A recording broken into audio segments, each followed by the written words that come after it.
हाँ भाई मोदी से मिलना है मुझे योगी से मिलना है मुझे, बताओ मैं कल को फोन करके बोलूँ हाँ भाई मुझे चंद्रशेखर से मिलना है, अरे मुझे चंद्रशेखर से मिलना होगा। आरएस रह चुका व्यक्ति, एमपी रह चुका व्यक्ति और अपनी पार्टी चलाने वाला व्यक्ति, समाज को नेतृत्व देने वाला व्यक्ति इतनी बुद्धि और फ्रस्ट्रेटेड हो सकता है। दोस्तों बहुत बहुत स्वागत करता हूं आप सभी का। उदित राज का बयान थमने का नाम नहीं ले रहा, लगातार वो बहन जी के खिलाफ जहर उगल रहे हैं। आकाश आनंद और बहन जी को भी अल्टीमेटम दे रहे हैं, कह रहे हैं कि अब मैं इनके खिलाफ एफआईआर दर्ज कराऊंगा। मतलब कि जो आरोपी है वही खुद को पीड़ित बता रहा है। हमारे साथ हैं वरिष्ठ एडवोकेट। सर पहले अपना परिचय दीजिए। साथियों मेरा सभी को क्रांतिकारी जय भीम। मैं एडवोकेट मनोज कुमार दिल्ली से। साथियों ये बहन जी के ऊपर जो बोल रहे हैं ये वास्तव में बहुत गलत हो रहा है और एक निंदनीय वक्तव्य है। ये मुझे ऐसा लगता है कि किसी ने स्क्रिप्ट लिख के दे दिया जिसको रटने का काम कर रहे हैं केवल, और मात्र पब्लिसिटी स्टंट में इसे समझता हूँ। केवल पब्लिसिटी पाने के लिए जिस आदमी ने अपनी पार्टी विलय कर दी हो मात्र एमपी बनने के लिए, बीजेपी के साथ 5 साल दिल्ली में एमपी रहे वो 5 साल, उसके बाद में नेक्स्ट उसमें टेनोर में उन्हें टिकट नहीं मिला, उसके बाद वो कांग्रेस में चले गए। तो मैं ये कहूँगा कि दुनिया में कोई ऐसा आदमी होगा जो अपने घर को जलाकर, अपने घर को फूंक कर दूसरे के घर को आबाद करता हो। जो अपना घर मतलब अपनी पार्टी को विलय करने के बाद आदमी जब एक सीट के लिए आप ऐसा कर रहे हैं, बल्कि इन्हें तो ये जिन्होंने इतना काम किया, आप एक तरफ कहते हैं मैंने बौद्ध धर्म स्वीकार किया, मैं बाबा साहब के विचारों का आदमी हूँ, मैं मिशन को ले जाने वाला आदमी हूँ, वो तो बात ठीक है। आप SC ST के रिजर्वेशन पर आवाज़ उठाते हैं, सारी बातें सही हैं, लेकिन सिर्फ एक कदम गलत उठाता राही शौक में तमाम उम्र मंजिल को तरसते रहे। तो ये मंजिल को तरस रहे हैं केवल इन्होंने अपनी पार्टी को विलय करके। इनकी एक और इनका इंसिडेंट बताऊं। एक बार जब इनकी अपनी इंडियन जस्टिस पार्टी थी उस समय एक एजिटेशन दे रहे थे, तो वहाँ पे कुछ इन्हीं के कार्यकर्ताओं ने एक थाने में आग लगा दी, थाने को फूंक दिया गया। वहाँ 17 लोगों को अरेस्ट किया गया और ये उन लोगों को छोड़ कर भाग गए। अच्छा। हाँ, और वो 17 लोगों का करकटुमा कोर्ट में आज मुकदमा चल रहा है जिसको हम देख रहे हैं, हम देखने का काम कर रहे हैं। मनोज सम्राट, सुजीत सम्राट तो देख रहे हैं। तो ये आरोपी हैं कि नहीं? जिसमें चौधरी सारिका जो आम आदमी पार्टी में चली गई, चौधरी सारिका भी जिसमें अभियुक्त हैं, वो भी थी, और भी कई लोग थे जो आते थे जिनका हमने काम किया। तो जो आदमी अपने कार्यकर्ताओं को सगाना हो, अपनी पार्टी को विलय कर दिया हो, जिस आदमी ने, जो आदमी अपने नेता को यानी कि अपने समाज के नेता को और खासकर महिला को ऐसी बात बोल रहा है, तो आप उसकी मानसिकता देख सकते हैं कि किस तरह की मानसिकता है उस आदमी की।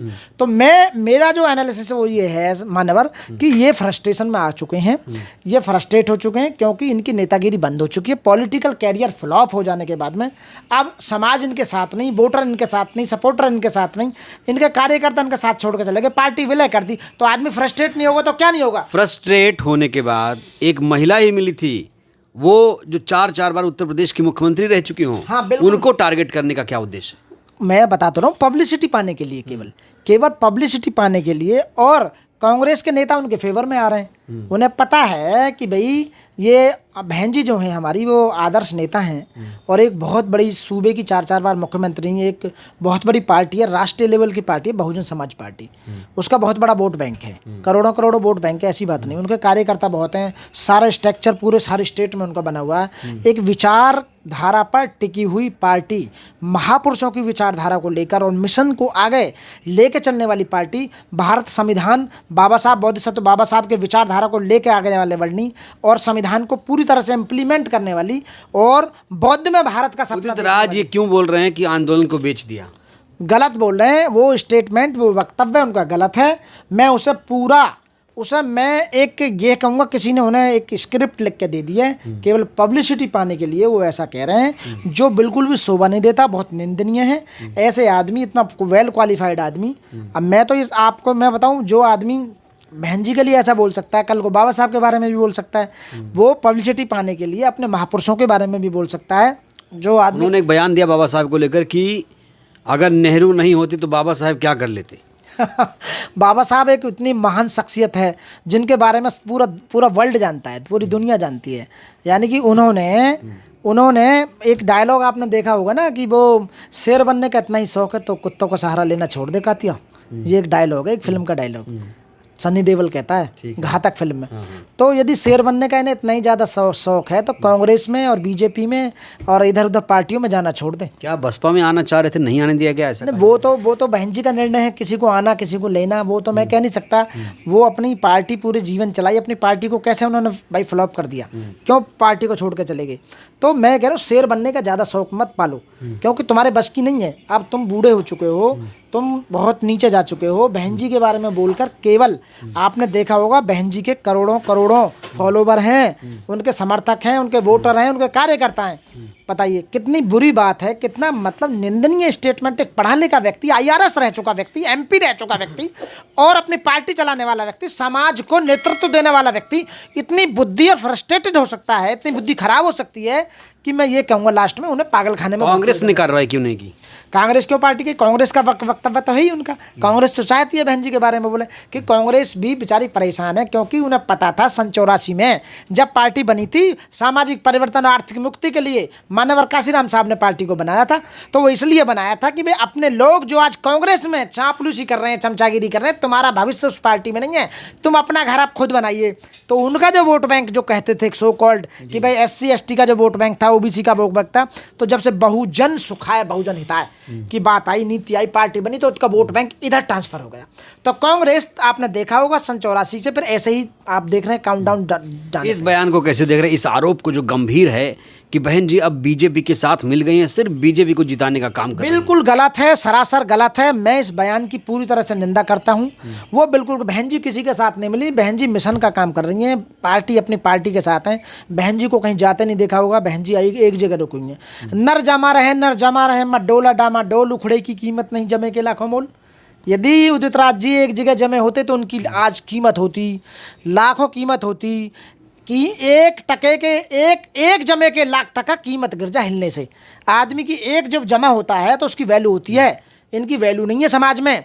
ये फ्रस्ट्रेट हो चुके हैं और मैं इनकी हिम्मत को दाद देना चाहता हूँ। यदि ये बीजेपी वालों को कुछ बोले, कांग्रेस वालों को कुछ बोले, सपा वालों को कुछ बोले, आम आदमी पार्टी के बोले, हिंदू संगठन को बोले, जितने धार्मिक संगठन उनके बारे में बोले, मैं जानता हूँ उतने ताकतवर तुम आप बनना चाहते हो तो हाँ जी हम बहुत बड़े ताकतवर हैं।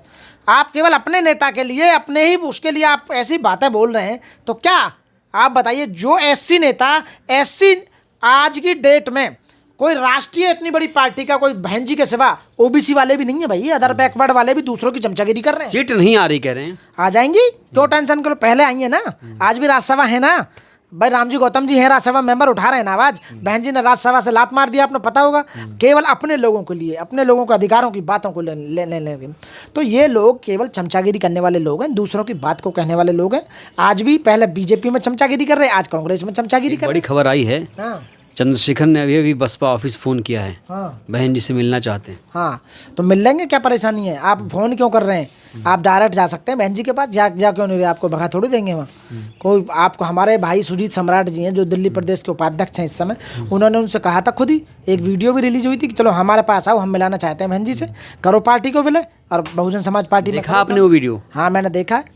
तो ये जो फ़ोन नंबर केवल स्टंट लेने के लिए, वोटों को बांटने के लिए, वो तो मैं उनके बारे में ये कहूँगा कि वो केवल ऐसी बातें करते हैं, वोटरों को बरगलाने का काम करते हैं केवल, और उनके अंदर जो मानसिकता है उनकी वो बढ़िया नहीं है। क्योंकि जो आदमी अपने समाज को बांटने का काम कर रहा है, अब मैं बांटने की बात कर रहा हूँ, उनकी मानसिकता ऐसी है कि दलितों में भी, SCओं में भी वो जो है बीच में पार्टीशन करना चाहते हैं, वो चमार को अलग करना चाहते हैं, जाटव को अलग करना चाहते हैं। वो यहाँ तक कहते हैं चमार जाटों में फ़र्क क्या है? हाँ मैं बताता हूँ। जो वैसे तो चमार जाति एक बहुत बड़ा पेड़ है, ठीक है, और एक उसकी शाखा जाटव है। अच्छा, तो मेन जो जड़ है वो चमार ही है। हम पहले चमारी थे, जो चमड़े का काम करते थे, जो इस देश के मूल निवासी थे, वो चमार कहलाते थे। उसी में से जिन्होंने चमड़े का काम छोड़ दिया, तो कुछ दिन पहले ही, अभी जल्दी में 30-40 साल पहले ये जाटा वर्ड निकल के आया है। अच्छा। उसके बाद अलग अलग वर्ड भी आ सकते हैं, बहुत से आपने देखो साध भी हैं, बहुत से कबीरपंथी हैं, बहुत से रैदासी हैं, अलग अलग हैं, लेकिन कुटुंब तो एक ही रहना चाहिए। वाल्मीकि भी SC, वो भी SC समाज के लोग हैं। मैं तो ये कहूँगा कि वो बांटने का काम ना करें, लोगों को वोटों को दिखाना चाहते हैं कि तरीका क्या हो, मिलने का तरीका क्या हो आपके हिसाब से? किससे? बहन जी से। हम मिलवा देते हैं बहन जी से, क्या परेशानी है? कैसे मिलवाएंगे? हमारे पास आए, सुजीत सम्राट जी से बात कर लें, दिल्ली प्रदेश में जाकर किसी से भी कह दें, दिल्ली प्रदेश के किसी भी कार्यकर्ता से कह दें, वो मिलवा देंगे। आप एक बात बताइए, आप इस तरह की स्टंट दिखा रहे हैं कि मैं बहन जी से मिलना चाहता हूँ, ये वो पर्पज क्या है मिलने का? जब पार्टी तुमने अलग बना ली, वोटों को काटने का काम कर रहे हैं, समाज को बांटने का काम कर रहे हैं, आप बताइए तो आप मिलना क्यों चाहते हैं? क्या बहन जी ने आशीर्वाद के लिए? आशीर्वाद तो बहन जी का, अरे यार एक तरफ तो कहते हो हमारी बुआ जी हैं, हमारी बड़ी हैं, उनका नाम आप आदर्श के साथ लीजिए ये और वो, तो फिर आपको पार्टी बनाने की जरूरत क्या थी? जब आपने भीम आर्मी बनाई, सामाजिक संगठन है, आप काम करते, आपने अलग घर क्यों बना तो लिया? अभी क्या चाहते हैं चंद्रशेखर, क्या करना होगा उन्हें मिलने के लिए, क्या शर्तें होंगी? क्या शर्तें होंगी भाई? बाकी शर्तें तो बहन जी जाना, लेकिन जितना मैं अपना कहता हूँ अपनी पार्टी को बहुजन समाज पार्टी में विलय करना और एक कार्यकर्ता की हैसियत से मिला कि मैं बहन जी अपनी पार्टी को बहुजन समाज पार्टी राष्ट्रीय लेवल की पार्टी में विलय करना चाहता हूँ और मैं जो आपके साथ काम करना चाहता हूँ, मुझे अपना जो है एक कार्यकर्ता बनाइए। पद क्या मिलेगा फिर? वो तो फायदा क्या रहेगा? वो तो बहन जी जानती हैं भाई, पद देना ना देना तो बहन जी को बटे। मतलब बहन जी चाहती हैं कि अगर पार्टी विलय कर लें तब उनकी मुलाकात होगी, ऐसा है? बहन जी नहीं चाहती, मैं बता रहा हूँ। जिस आदमी को काम करना है, जिसके घर में जाना है, तो उसी की शर्तें माननी पड़ेंगी। नहीं मैं आपके घर में जाऊं तो आपकी शर्तें मानूंगा, जब तो बैठूंगा आपके घर में। यदि मैं कहने लगूँ ना आप बाहर निकलो जी, मैं सर्व बनूंगा, कैसे बन जाएंगे भाई? तो मैं यही कहूँगा ये सारे पब्लिसिटी स्टंट है, कुछ नहीं है, केवल और कुछ नहीं है। लोग कह रहे हैं, सहानुभूति दिखा रहे हैं चंद्रशेखर को लेकर कि देखिए चंद्रशेखर फ़ोन कर रहे हैं, बहन जी फ़ोन तक नहीं उठा रही हैं। भाई एक बात बताइए, मेरा ये समझ में नहीं आ रहा कि बहन जी ने मना कब किया आपसे मिलने के लिए? आपने कोशिश ही नहीं की। आप एमपी बनने से पहले कितनी बार मिले बहन जी से, बताइए कितनी बार गए? आप जब भीम आर्मी में थे तो कितनी बार गए? आपने जब पार्टी बनाई थी बहन जी को पूछ के बनाई थी, या दल बनाया था बहन जी को पूछ के बनाया था? आप एमपी का इलेक्शन लड़े बिजनौर से हैं, आपने पूछ के लड़ा था, वहाँ आपने बहुजन समाज पार्टी का ही तो मेंबर हराया था जो पहले वो था। आप बताइए, आप तो केवल बसपा को खत्म करना चाह रहे हो, उस हिसाब से कर पाएंगे ना? कोई सवाल ही पैदा नहीं भाई। विचार जो महापुरुषों की विचारधारा पर टिकी हुई पार्टी है बहुजन समाज पार्टी, बहुजनों की पार्टी, और ये है आज़ाद समाज पार्टी, यानी चंद्रशेखर आज़ाद, अपने नाम के पीछे जो आज़ाद लगाया तो वो अपने नाम पर पार्टी रख दी इन्होंने, तो उस पर काम कर रहे हैं। कांशीराम भी नाम है उसमें, वो तो बाद में जोड़ा है, जब इन्होंने जब पास नहीं हुई थी तो बाद लास्ट में काशीराम साहब क्यों रख दिया? आप बताइए, आप काशीराम साहब की तो अपनी पार्टी है जो उन्होंने बनाई सन 84 में। काशीराम साहब भी तो संस्थापक हैं इस पार्टी के। जो काशीराम साहब अपनी पार्टी बना रहे हो, तुम काशीराम साहब के नाम से क्यों बना रहे हो भाई पार्टी? आप बताइए, केवल वोटरों को बहकाने वाली बात है, बरगलाने वाली बात। नौजवान बरगला पता लग जाएगी। 50-50 हज़ार बहुजनों पर, मतलब स्टूडेंटों पर इन्होंने जो FIR दर्ज करा दी, उनका फ्यूचर खराब कर दिया। कौन जिम्मेदार होगा इस पर? आकाश जी का फ्यूचर कहाँ देख रहे हैं? आकाश जी का फ्यूचर मुझे नहीं पता, लेकिन बहन जी जो करती हैं वो बढ़िया करती हैं। बहन जी ने कभी मना नहीं किया उनसे काम करने के लिए। आप बहन जी के लिए सब समान है, उनका भतीजा हो, भाई हो, कोई हो। यदि पार्टी के गतिविधियों के विरुद्ध पाया जाता है तो बहन जी उसे निकाल देती हैं। आखिरी सवाल, अब FIR कहा जा रहा है दर्ज हो गई है उदित राज के खिलाफ, तो क्या सज़ा हो सकती है, अब माफ़ कर देंगे आप लोग? अब वो सारा डिसीजन बहन जी के ऊपर है।